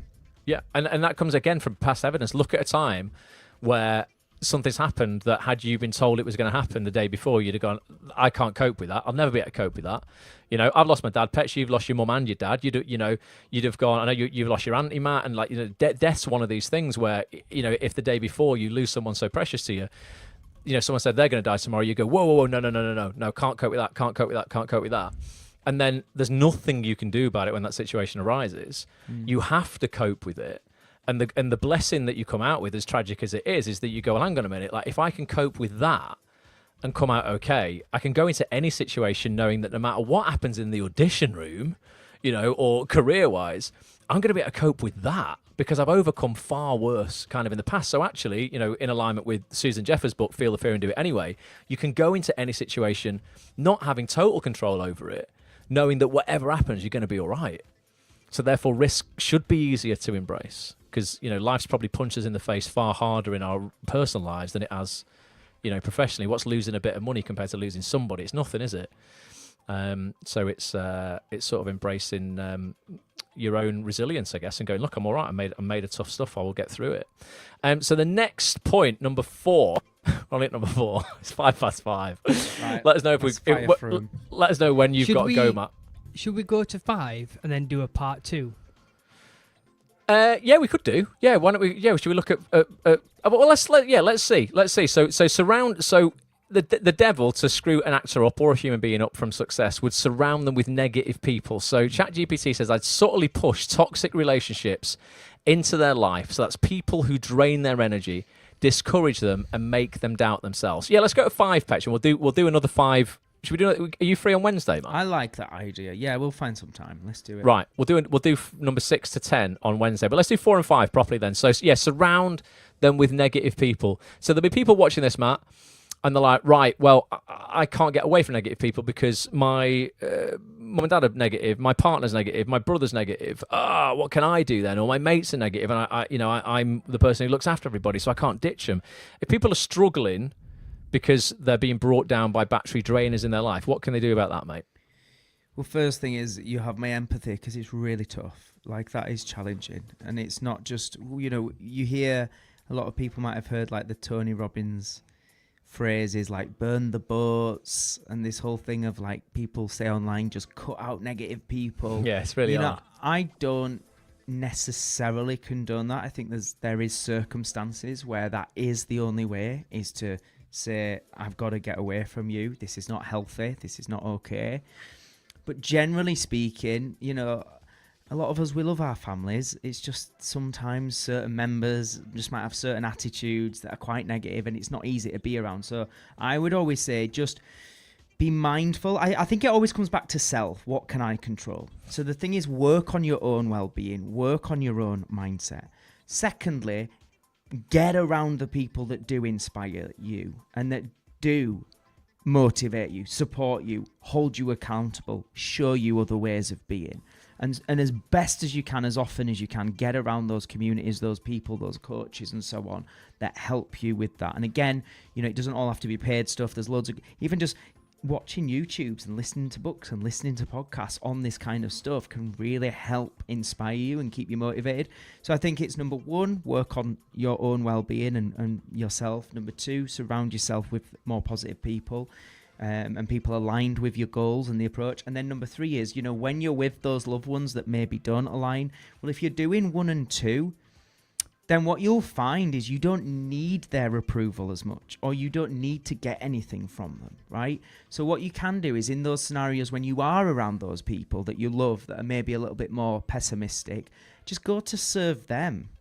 Don't even go to talk about what you're doing. Just be like, how can I help you today? Right? Oh, well, I've had this. I just want to chat. Right, well, let me listen to you. And I'm just there to serve. I'm not going to take. People can't drain you if you're not taking from them. Right? If you're just there to serve and to just give, you're in control of your state. Now, again, easier said than done. I'm not saying that's easy, but really focus on 1 and 2, reduce exposure to the negativity. I'm not saying cut it out completely, but do be mindful to reduce exposure, increase exposure to positive influences, work on your own self-development. And then when you are exposed to the negative vampire drainers, as we call them, just go, I'm not here to take from you. I don't need your advice. I don't need you to support. I don't need you to validate what I'm doing. I'm doing it anyway. I've got my support from these places. How are you today? Can I help you today? And it just flips it a little bit, rather than trying to get approval from people you'll never get it from. Yeah, you're going with your well full up, so that you're able to give, as opposed to already feeling drained before you get to those drains. Yes. And I think this applies, Petch, as well online. Obviously, the acting industry, bit of a minefield when it comes to differing opinions online. I'm always positive and solutions focused. And I'm like, I do believe that is the best way to serve actors. I don't believe scaremongering them and basically You're highlighting. Toxically positive, apparently. I know. Apparently, I've been called toxically positive. I'm like, if I'm going to be toxically something, I'll be toxically positive. 100%. Yeah. But yeah, I don't believe it serves actors telling them every single thing that's wrong, because we could do that about the world. Let's be honest. There's probably a 50-50 split. There's 50% of the world that's incredible, 50% of the world that's dog shit. telling everybody about every single thing in the world that's wrong. At what point is that going to inspire them to even get out of bed in the morning? It's pointless, and it's not about sticking your fingers in your ears and pretending it doesn't exist. But for me, it's about focusing on actually what I can control. You know, I can't change the world, but I can change my world, my little corner of it, and the people who are in my immediate sphere of influence. Let's make sure that they're all right. And if it does mean, because we don't have the power to change everything, if it does mean ignoring the shit over here, I'm just going to have to ignore it, because I can't fight everybody's battles. Because all I'm going to do is go through my entire life focusing on what's wrong. It's unlikely I'm going to be able to change everything and make it right, and then I'm going to die having never lived and never really appreciating the positive things, the abundance of positive things that really are in this industry. So I will always be a positive influence for anybody watching this, and I will always spin anything, any problem into a solution, or I will frame it more positively, because I just think that is the right thing to do. I'm not going to tell you to dwell on all of the negative stuff and how you can't change any of it, and it's completely this, that, and the other, and everything's against you. It's just never going to serve anybody well. So you've got to audit like the people you're surrounded with online as well, not just in the real world, because we're spending a lot more time online now than we ever have. And that's not always negatively a bad thing. Necessarily. I think we need to get out more and definitely have in-person contact. But I think the internet can really help people who that's not maybe even that possible for. There's a lot of people, nowadays with disabilities unable to go out and do that have suddenly had this entire world opened up to them of friendship and companionship and, feeling part of communities. I think, the online world is incredible as well. But again, you've got to just be careful with who it is that you're surrounding yourself with. Anything to add to that, Petch? I'm probably not a really good example, because Are you toxically positive as well? Matt doesn't condone this, but go on. have cut people out. Okay. Like, my mum was always a positive influence on me anyway. She supported me left, right, and centre. My dad was more guarded, because he was always in bands. He would play. He was an original teddy boy, so he grew up playing in bands. Never quite made it. He had a chance to. It was him and Kiki D in a final. Kiki D won and got the recording studio. So that's that. And then he was really positive about my half brother, because he played in bands and he was in the number 2 Nirvana tribute band, and they'd go all over the world, but he never quite made it. So my dad was like, "Oh, thank God you're working in a bank." So that kind of limited me to an extent, and then he passed away, so that kind of cut him out a little bit. So that meant I could then go for my dreams. And I know it sounds awful, and I'm making a joke of it, but it was kind of a relief off my shoulders. Going, right, I'm going to focus on what I want now, rather than proving, rather than getting living for someone approval. else. Yeah. And then since then, other people who should be quote unquote close to me, brothers, sisters, all that kind of people, they were just so I've cut them out. Literally, don't speak to them anymore. So now I have no qualms in, if I can cut my family out, I can cut anybody out. But what I'll throw a positive on that. What I've seen you do though, Petch, is you didn't go from here to just cutting them out. I've seen you without going into it, try and try and try and try till the point where you went, hang on a minute, I've tried 100 times now to make this work. And the reality is, unless other people are prepared to change and level up, that this is not compatible. It's just not a compatibility there. So it's futile draining yourself for another 100 times. And there may be something in the future where, things get reconciled and stuff. But yeah, I think that if you've really gone not just the extra mile, but mile and mile and mile beyond that, then you've exhausted all options. A bit like a relationship, if you're just going to get a divorce, you can go, hang on, let's go to counselling. Let's see if, we can make this work. And if there is just unreconcilable differences, it is probably better for both parties to go separate ways and actually, live a more harmonious life separately. So I think that is valid at times. And what you were saying about the internet and social media and things like that, the thing that, again, you guys always say is that social media is just this empty tube waiting for you to fill it with people. So whoever you're following is going to fill that tube. So be very mindful of what kind of content that you want to absorb in that day. And you can make, I know on X, you can make lists and things like that. So you go to a certain part of that platform and just see what you want to see. Yeah. However, the flip side of that, what I will learn, that I've kind of learned recently, is sometimes you need to see the other side. Yeah, I agree. You need Yep. to educate yourself on the other side. Either if it's just going to reinforce your beliefs, but have a balanced outlook on everything, because I think so many people now are too far one side or too far the other side, and that's where we get a lot of clashes. Amen. If people could just come more to the middle and go, do you know what, I may not agree with you on this, but I can understand your reasoning, I think the world would be a bit more harmonious and a nice place to live. Yeah, that is something to be aware of, actually, because you can, if you've got very strong views on something, just follow people who have the same views as you. They get reinforced 100 times a day, so then you think you're even more right because the people everyone around you thinks the same thing, and you're not seeing the other side. I quite like it when we have chats. Occasionally, we're not very political, but occasionally Petch and I will have a slightly political conversation, and we definitely lean, slightly different ways, quite centrist, but in different ways depending on different stuff. I've got like a real sort of experience around business and building a business because I've done it for so long, and I really don't agree with the current government, the way that they're treating small businesses. And some people might go, they're doing the right thing because they're just all about taxing, businesses that are making profit and giving it to people who don't. And actually, there's a load more nuance to that. And sometimes you and I'll have chats there, Petch. I might lean slightly more capitalist. Petch is probably just kinder than I am. But what comes out of that? Vote green. Yeah, he's green. He's all about green. He's a vegan, so we have conversations on that. But what that does for me is that again, and hopefully for you, we show each other a different side. So then eventually 100%. we end up somewhere we go, oh no, I get that now, and I have changed my mind on various things because I believe genuinely that it's fine to change your mind, and that's almost like a superpower. Like, people go, I can't ever change my mind. I vote this way, and that's the only way I vote. No, well, no, like listen to other people, and as long as those arguments are put over respectfully and intelligently as well, without just ignorance and just a headline that you've read, then that just makes you a far richer person when it comes to seeing seeing things from other people's perspectives. So that's important. I agree so strongly with that, and it comes to what I was saying there about that's why my stance is I'm not big to push this narrative of just cut people out and that kind of thing, because we do get into that thing that people refer to as like an echo chamber. Yeah. And like what you're touching on, Petch, there about, you want to hear the other side because it brings you perspective and balance, and it gets you to challenge your thoughts and views.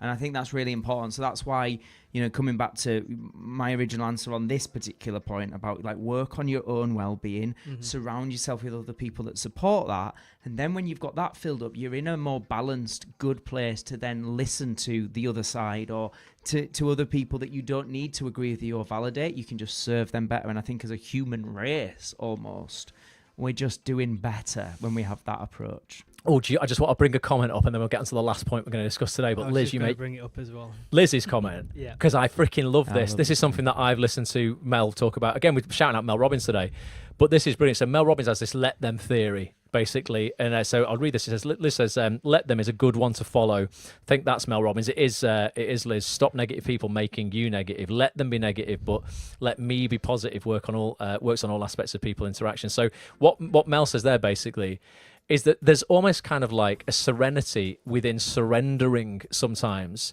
to the fact that you're just not going to be able to change sometimes as other people. Yeah. So like, whereas Petch and I can have an intelligent conversation and he can change my views and I can change his, sometimes you'll come up against people, you just know it's futile. There's no point in ever trying to get them to see your perspective because they're just adamant that you're wrong.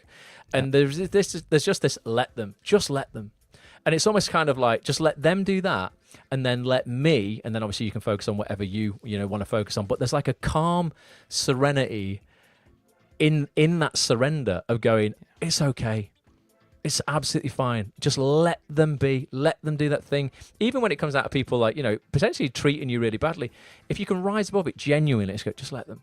They're doing the best that they can with what they have, and they think that's the right decision. I know it's not, and I believe that my standards are higher than that, and I'm prepared to let that go because I feel I'm more capable of holding that on my shoulders, whatever that is.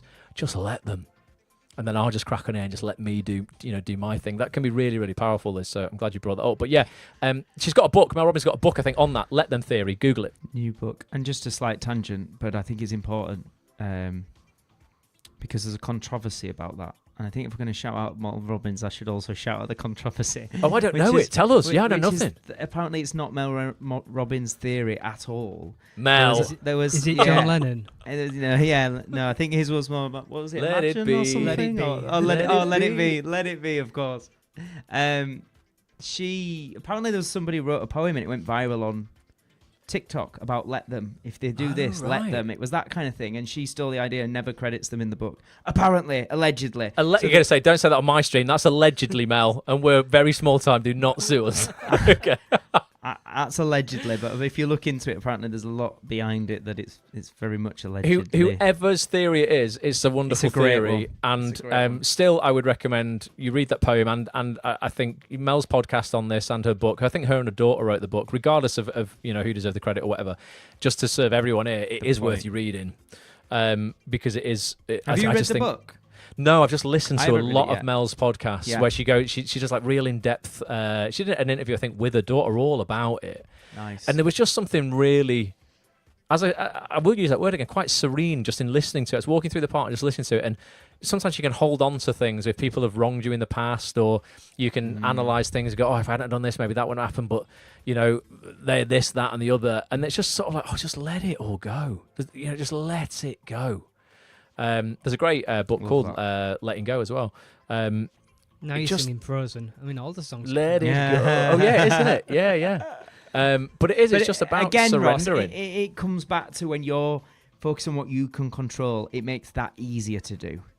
Right? When you are focused on being the best you can and validating yourself and all that stuff we said about focusing on the output rather than the outcome, when you're focused on what you can control rather than the stuff you can't, that other stuff, it's easier to let it go. But when you know you're not being the best you can be and your standards have slipped and you're not focusing on, some of the habits that are good for you and your mindset and your career, and you're not sending those emails and you're not getting out of your comfort zone, going to those workshops, and you are just doing the same acting class without it going anywhere. When you're then feeling frustrated with yourself, it's so much harder to then let the other stuff go because we're more triggered and we're more emotional. When emotion is high, logic is low. So always come back to the self. What can I do daily to fill up my cup so that I'm building my self-esteem, my self-confidence, my well-being, so that I'm in a better position to handle everything else secondary? Because then you truly can. It's so easy to just let people just behave however they want when you are in a good place. You're just like, oh, I don't even have time to it's almost sort of like, oh, bless you. Yeah, it is. I hope you get over that and deal with that, because you're clearly not in a great spot. Whereas if you're not in a great spot, it's very easy to get triggered by that and just have a fight. Yeah. It's the first thing I think, and you probably have a similar thing where, we are content creators that put ourselves out on social media, which you're going to get a whole range, a whole variety of different responses to that. And whenever I get any negativity, which I do, quite often my first gut instinct is, oh man, imagine being in their position. They've taken time to watch the content that I've produced that's helped loads of people, that's made me money, and waste time watching it and commenting and getting angry about it. And I think, oh man, I feel for them that they're in that headspace, and I actually feel empathy. And it's not like an arrogance, I'm doing great, and it's a genuine how could I be offended by that? It's just shown me where they're at mentally, and that's crap if they're giving up their time today to be negative. Yeah. No, sometimes you will see people literally putting days into threads to try and tear people down. I've been at the receiving end of exactly that wild. For years. Literally wild. I'm just wild. Wow, people are hurting, but hurt people.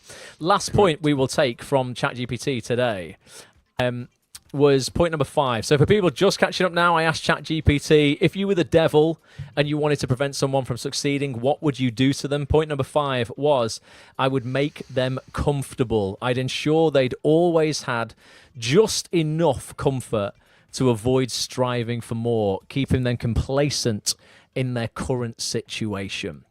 I spent probably 5 years too long in a job working in retail that I really didn't like because it paid me just enough to get by in life.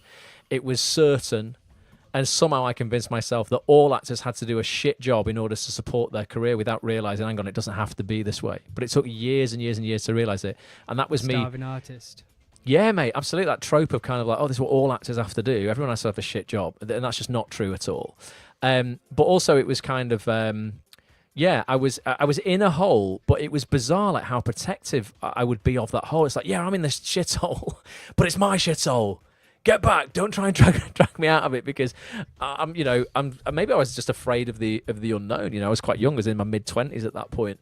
And it wasn't again until the pain of staying the same became greater than the pain of change, and I saved up 3 to 4. My dad died. That was what did it for me. Saved up 3 to 4 months' wages.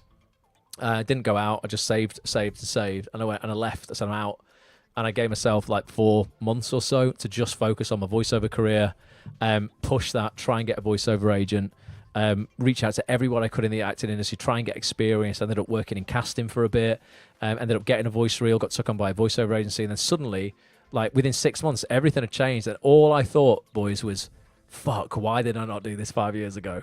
And you only know what you know, don't you? But that was the thing for me. I was comfortable enough that I didn't need to change. You know, I was just happy getting on the 247, that bus that always turned up late. I would walk into work ever so slightly late. And I would just stand there going, what am I doing with my life, serving computer games to kids all day, until I went, I can't do this anymore.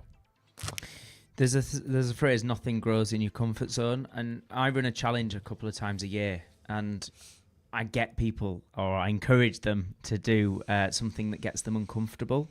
And I've been doing it for about 6 years now. And every year, the most common phrase that people say after they've got out of the comfort zone and done something that scares them is, it wasn't as bad as I thought it was going to be. And I always say we can learn from that. Our thoughts will make it worse than it is in reality, right? So we've got to get out of our comfort zone. Tony Robbins, who's kind of a thought leader, a life coach, he's one of the most famous. A lot of you might be familiar with him. He talks about the 6 human needs, and it's something that we've studied and we talk about, don't we? Yeah, massive. And he talks about one of the needs that we all have as humans is certainty. However, there's a hierarchy of needs, and we all have a different hierarchy, and ultimately all that means is a different priority in which we value those needs. And what he advises is, if certainty is high up on that hierarchy of needs, you're going to screw yourself up. Needing certainty in an uncertain world is really not good, right? So it's this constantly, what you were talking about there, Ross, is it's shit, but it's familiar and it's certain. Yeah. At least I know how shit this is. I don't know how shit that might be. And it's that thought there that stops people. And what you had was a really tragic life event that made you take action anyway and go, screw it, I have to now. Yeah. But we don't need to wait for that to be able to take that action. And that's something I just want to leave everybody with today, is really reflect on that. Where are you holding yourself back because of familiarity, because of certainty, because of comfort? And where can you just start to make some bold choices now and go, no, I'm not accepting this standard for myself anymore. It's time to grow. It's time to level up. And it's time, ultimately, to get a little bit uncomfortable. Do you know, and let us know, Petch, because I think you've experienced this because I forced you to back in the day. But do you know what just dawned on me when you said that? Like, sometimes I think certainty as well can crop up within finance for me. And when I think back to when I first started setting up a business, when I first set up Act On This, I really, really wanted to learn. We're talking maybe like 12, 13 years ago. I really wanted to learn how to launch a product. I had an idea for various products that would help actors. And I had no idea the actual process of a launch and how you got attention on a product and how you got people to get engaged and, maybe like try out what you've got and then go on to buy that product. And there's a guy called Jeff Walker who did something called Product Launch Formula. And he still to this day is one of the best launch coaches in the world. And he had a product that was $2,000, 1997 it was, $1,997, so about 1,500 quid, maybe a bit more than that. And I was living at home in my mum's council house at the time, and I was used to, I had very little money, like really little money, but I was used to having about £2,000 in savings. And I had that figure in my head that's like, as long as I've got that, I've got a buffer. That's safe. That's safe. I've got this little safety thing. If like my computer breaks or this breaks, I've got this. At least I've got this. Yeah. And I remember the first year he launched this product launch formula. I was hovering over the buy button for absolutely ages, and he had like the 7-day launch window where you could buy it. And if you didn't get in, he took people on this year course, and you couldn't join until the following year. And I remember the first year, I just let the countdown timer tick to 0, and I didn't get in. And yes, I had that $2,000 in my bank, but I was gutted. I was like, you idiot. Like, there's got to come a point where you have to be okay with investing this money in order to have $4,000 or $5,000 or $10,000 in the bank. And it took me like, a little while to get the courage up again. But the second time he launched that the year after, like literally within the minute or so where it went on sale, I'd bought it.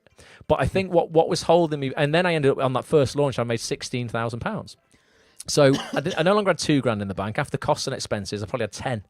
And I was like, I just 5x'd what I had in the bank because I took, like we said before, a calculated risk based on paying someone who was very experienced, a mentor who had done it hundreds of thousands of times before, would help people launch stuff. And then I developed skills, a bit like teach a man to fish, that I could use again and again and again and again and again. But I think the certainty around, and I see this with my mum again, because again, it's a bit old fashioned, that certainty of going, well, I have to have this exact figure here. And if that drops below this, I either feel poor or I feel uneasy. And as long as I've got this, this figure here, I won't actually invest that. Again, I'll spend so much energy holding on to this. I'll spend more energy holding on to it than I will to actually go out and earn more. And it just dawned on me then, like, certainty is not just around like a relationship or a job or something like that. Sometimes it can be an arbitrary figure that you have in the bank that you're just not prepared to go under. And sometimes, like, if you don't be reckless, spend it on something that you're going to get a return on. I made Petch. And I would have always bailed you out, Petch, if it went wrong. But I made him buy a MacBook for £1,200 on a credit card when he didn't have. I mean, again, this is probably terrible. When he didn't have it. You sound like one of my old mentors there, Ross. But I knew. Mr. Ross Grant, who says, "I'm never going to make anybody go in debt ever." No, I would never ever tell anybody to buy one of my products to go in debt. If you don't have the money.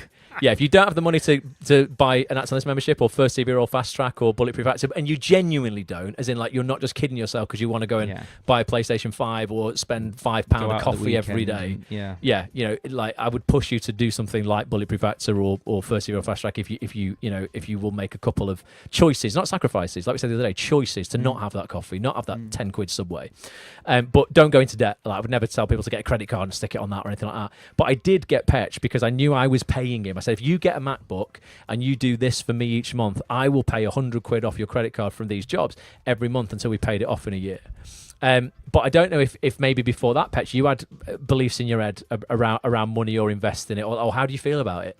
Yeah, again, it comes down to my dad. My dad was one to always say, don't spend money that you don't have. Yeah. Like, never go in debt, never get a credit card, never go overdrawn, never get a loan. The only thing really that he had was a mortgage. Mm-hmm. And then he justified that as though you're just paying rent to yourself, basically. Right, okay. But that was deep rooted in me, especially being a northern lad from Bradford. Like, we're tight and skin anyway. Do you know what I mean? We're not gonna don't know what you're talking about. We're not gonna go out and buy the rounds in or anything like that.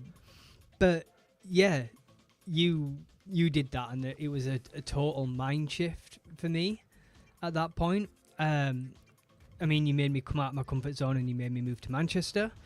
When I not at didn't know gunpoint. anybody. Just You said it'd be a sound good awful. idea. Yeah, no. Just try to get people to level up. So that was a good thing, and just taking myself out of those comfortable situations of knowing everybody in Bradford, but the acting scene wasn't great. Do you know what I mean? Like, there's no studios there or anything like that. Whereas coming into Manchester, there is, and always seeing the benefits. Totally changed my outlook on money and things like that. You say now about having that money, like that figure in your head that you don't want to drop down. When I moved to Manchester, that went down to zero. Yeah, when I bought this apartment, it went down to £700. That's it. I had 2 months mortgage payment. That's it. I thought, I need to make this work. And you'd be surprised how resourceful you get when you need to get. When you've got the £2,000 buffer in the bank, you're not resourceful at all because you've got it there. Yeah. And it's that keeps you there. And just one quick comment, Ross, on what you said about when you were hovering over that to buy. I would just say this to anybody: when there is an opportunity to invest in something that's going to help you or help your career or help your life, always ask yourself the question, what will it cost me to not do this? And for you there, Ross, when you hit buy, you turned that £2,000 a month buffer into £16,000. Yep. But you did it on year 2. So that means minimum cost me that 16 first grand. year cost you 16 grand by not paying the 2. Yeah, well, 40. Well, but roughly after all expenses, about 10 grand. Yeah, it would have done. Yeah, I could have been £10,000 richer had I invested. It's choosing what you're investing as well. Don't go invest in shit. There's loads of stuff in this acting industry that's awful, folks. I really wouldn't want you to invest in. Yeah. I'm obviously very biased towards our products. I think they're the best in the industry, but be careful. You Yeah, can back that though, right? Because you put the work in, like we were speaking about before. But Yeah. it's that question: what will it cost me not to? Where will I be a year from now if I do and I apply it? Where will I be a year from now if I don't and I carry on doing the same? That's the cost, not the investment that you pay. It's that difference. Yep. Yeah, and I think that's The other that's really valid. story about somebody hovering over a button and being scared to do it or not, and about being comfortable was VO Focus. You were getting a lot of money for VO Focus. Oh yeah, VO Focus was a company that I set up to help people in voiceover. Because I said before that it's a very, very lucrative business, and I wanted to get more actors into it, and they were constantly asking me how to do it.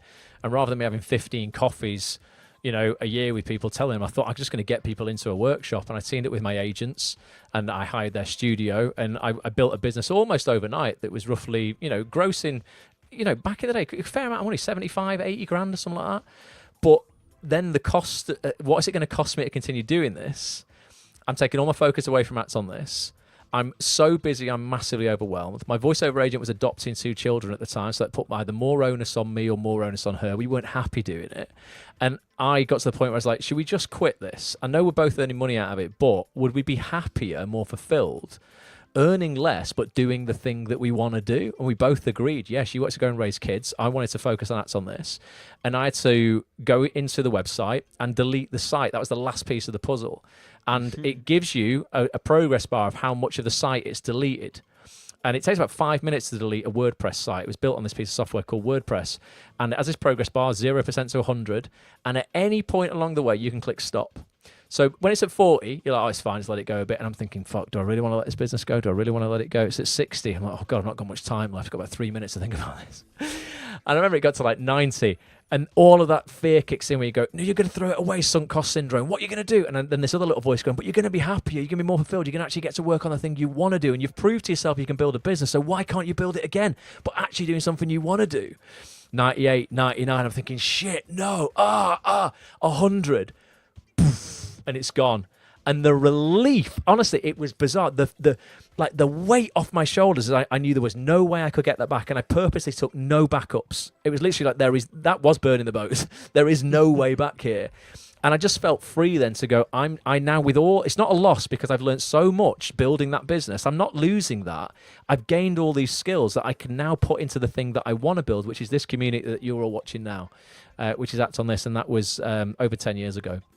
It's like 2014, I think, when I did that, and this has brought me more fulfillment than that ever would, because I'm more passionate about coaching people around the TV industry than I am voiceover. Voiceover is an incredible industry, but there are other people who can coach you on that, not me. I'll help where I can. It was 2015 when you got rid of it. Deleted it, yeah. Manchester, and you phoned me up straight away. I was going, Patch, you never guess what. But it was a risk. Again, it was a risk, and I had no certainty that I'd be able to build Act On This to the same point. And now it's way, way, way beyond that, because I got to funnel all of my time and effort and energy into the thing that I was really passionate about. So again, it's something to think about. Sometimes you've got to let go of the good to make way for the great. And that was something that Babu Cisse said to us, didn't he? It's in the Success Principles by Jack Canfield, the great book. Well, boys, I mean, we've chatted about a lot. To recap the points we've covered today, because we're gonna come back on Wednesday, 4 p.m. Wednesday, shall we say? And we'll do points 6 to 10. Let me find the ChatGPT. Here it is again. So, again, for those just joining, we asked ChatGPT, if you were the devil and you wanted to prevent someone from succeeding, what would you do? We've covered these first 5 points. We'd fill their mind with doubt. We'd distract them with short-term pleasures. We'd make them fear their failure. We'd surround them with negative people, and we'd make them comfortable. So take a screenshot of this if you want. I noticed someone said before, will you put it back up? So if you want to take a screenshot, you can do that. I'll have to get the 10th point in. I'll just move that down a bit and get the 10th point in there. And then what we'll do, we'll come back on Wednesday at 4 p.m. and we'll cover encourage procrastination. We can really help people with procrastination. Destroy their focus. We'll help you get more focused. Erode their self-discipline. Make them seek approval. Massive. I get actors emailing me, asking me if they can email me. Like, what was the point in that first email? And then 10, convince them they're not ready. Again, a massive one. So we'll come back and we'll talk about those. But hopefully this has been enlightening for you folks. I just thought it was a cool prompt to ask ChatGPT, considering it's the all-knowing omnipotence thing that's out there, taking over the world. And please come and join us on Saturday, this coming Saturday, 1st of March. If you enjoy this sort of stuff and you really want to get a grip on your mindset, get out your own way this year, fulfill your potential, finally. We will be running this free training, actonthis.tv/mindset. Go get a free place literally right now. Fill your email address in on that page, actonthis.tv/mindset. It'll send you your Zoom link literally right now. Keep it safe. You'll also get a calendar link. Get it in your calendar so you don't forget. I've automated it, so you just click on the calendar you use and it'll pop it in there with a little, even like an alarm for you 30 minutes before we go live. But actonthis.tv/mindset. We're going to help you with cultivating authentic confidence, pummeling procrastination, really sort of crushing anxiety in and out your acting career as well. We will take Q&A. And right now, our flagship program, Bulletproof Actor, Unstoppable Confidence, Infinite Success version 2.0 is available. We basically run this program once a year for just 50 actors. We've got roughly half the places sold, so we've got about half the places left on this available. We will be promoting this on Saturday as well. But if you go to bulletproofactor.com, you can read all about it. It's a 3-month, it's the most in-depth high-performance mindset coaching program that you will find literally on earth, specifically for actors. It's a must-have program if you're an actor who doubts yourself and struggles with confidence, if you're a procrastinator, if you experience regular anxiety, if you're just, like I said before, sick and tired of feeling sick and tired, and you're ready to make some big changes in your life in 2025. I want to work with you. Petch wants to work with you. Matt wants to work with you for 3 months. It's a 16-hour video course, 8 hours of upcoming live coaching. There's a Facebook group you'll be in for 3 months. There's a WhatsApp group you'll be in for 3 months as well. Some incredible people have taken this course and gone on to do amazing things. There's Oscar-winning Rachel Shenton, who took it before she won the Oscar for The Silent Child. There's testimonials on the page there. You can read about how this course has changed people's lives. There's £1,000 worth of bonuses there for anybody who signs up before the doors close. There's a podcast there that Matt gives away from one of his pieces of content. But bulletproofactor.com, check that out. Doors will close in about a week or so, or if the places sell out on Saturday before that, the doors will close. So if you really want to change things up this year, and you want to work with us personally, I would love to work with you. actonthis.tv. No, bulletproofactor.com, innit? bulletproofactor.com, or the free training, bottom of your screen there, actonthis.tv/mindset. So just wanted to let you know about that. Anything to add before we wrap it up, boys? Matt, you go first, and then Petch, you can finish us off with some inspiration. Thanks for watching. As always, we're here to serve, so do get in touch with us. We'd love you to join us on Bulletproof Actor. I can see Sunita on Instagram says she's signed up. I believe that'll be for the free training on Saturday. Nice. We'll see you there. Amazing. We'll 10 see you a.m. there. See you there. But what I would just say is please take this stuff seriously.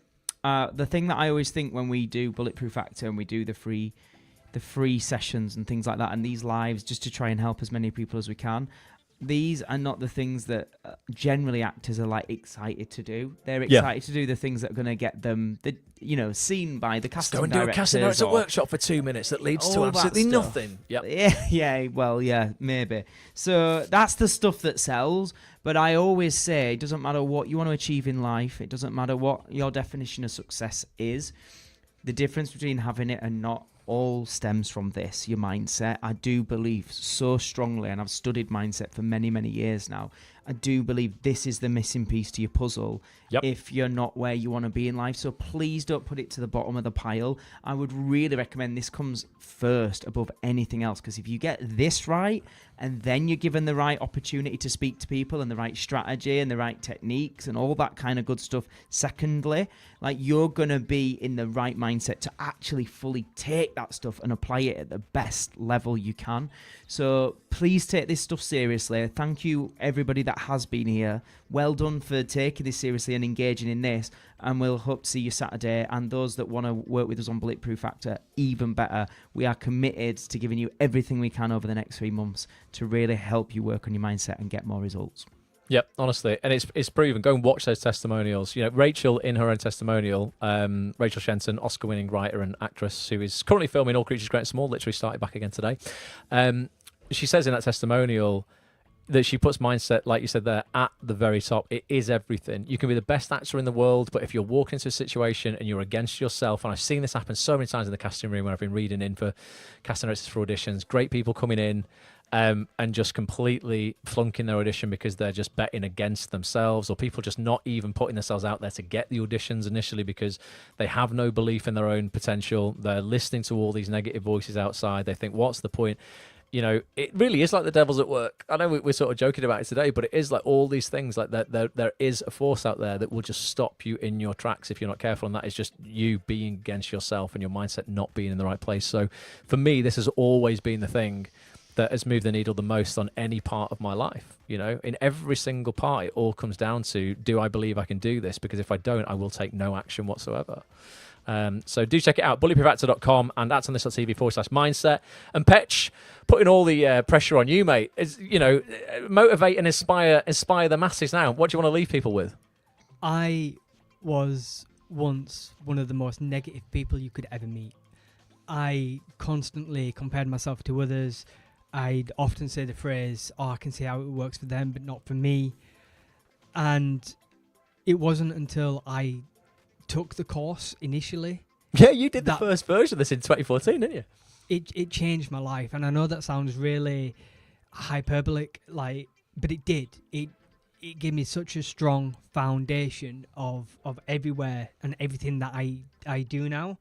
So if you are one of those people, and you'll know it in yourself if you are, because it'll sting a little bit by people saying, by Ross and Matt and myself saying, you know, if you are one of these people, you'll know deep down because you'll go, ouch, yeah, that's kind of me. If that is you, first of all, forgive yourself, because it probably isn't you. It's probably a belief and a mindset that's been drilled into you from such a young age, from people external, just trying to do their best, trying to protect you. Because I certainly know that was my case. I've talked about my dad today, and just, you know, family members and friends and things like that, putting all their beliefs onto you. So, you know, be forgiving to yourself, be easy on yourself, and then definitely come and check it out. Just kick the tires, come for the free training on Saturday, because that'll be worth it just on its own. And if you get value from that, really consider taking Bulletproof Actor, and it will change your life. Yeah, and your past does not equal your future. So if you've been against yourself to now, and you've taken on limiting beliefs of other people, you know, until this point that were never meant to be yours, we can change that. We can absolutely change it. It's literally just like reinstalling your operating system. And there'll be a lot of people here who make sure that they update their iPhone every time there's a new point release on iPhone. They'll update it. They'll update the Mac, but they will never update the iOS in their head. So let's do an update on your freaking brain, right? Stop focusing on your Apple products or your TV or whatever, or updating your Netflix. Let's actually update, you know, the operating system for your brain and your life. That's what we're here to do. So thank you, folks. Really do appreciate it. If you watch on the replay, drop us a comment wherever you're watching this. Tag us on social media. It's at Act On This TV. Let us know your thoughts. And yeah, we'll be back. Let me put it in the calendar now. Can we do Wednesday? I don't know if or I can. No, oh no, we can do need to get back to Friday. you. Friday. I've got Friday in the calendar. Were we going to do something at 4 p.m. on Friday, Matt? I've got something in with you at 4 p.m. on Friday. I've got that. Is that this live? Yeah. Are you all right for doing Friday, Fetch? We've got the edit, but yeah. It's a simple edit, isn't it? It's only Acts On This Answers. Yep. Right, so it's going to be Friday, folks. This Friday, the 28th of February, we'll come back and we'll do points 6 to 10 on this. And then Saturday morning is the free training. Saturday morning free training. Yep, absolutely. Nice. Basically, spend your weekend with us. Friday night, Saturday morning. What else do you need? Yeah, come and hang out with us and just let's upgrade your mindset. Act On This TV/mindset. Get your place on that. Bulletproofactor.com, and we'll see you guys soon. Love to everybody. Don't Get forget, out there. You've got to subscribe, like. Oh yeah, all hit that. the notification bell. Drop us a comment. What resonated with you most out of this chat? If you're going to be there with us again on Friday, follow us on all social medias at Act On This TV. You can follow Matt at Matt Hall Official on Instagram. And is it Matt_L? Hall? L Hall. L Hall on X. X. Yeah, Ross Agaran on all social medias, and Petch_Act On This again on all social medias. So much to remember there. But Act On This TV, get on that one. long as I always you're there. forget. I always forget to tell people, smash the like button, do this, do that. Yeah, do all that. Do all the stuff on YouTube that's good for us. I don't know what it is yet, but just do it, right? And share Right. it with anybody who might need to hear it. Yeah, share it, all that sort of stuff. Loves everybody. Go a smashing night, and we'll catch up with you soon. Until next time, boys, you know what time it is. In 3, 2, 1. Bye Bye for now. Ta-da.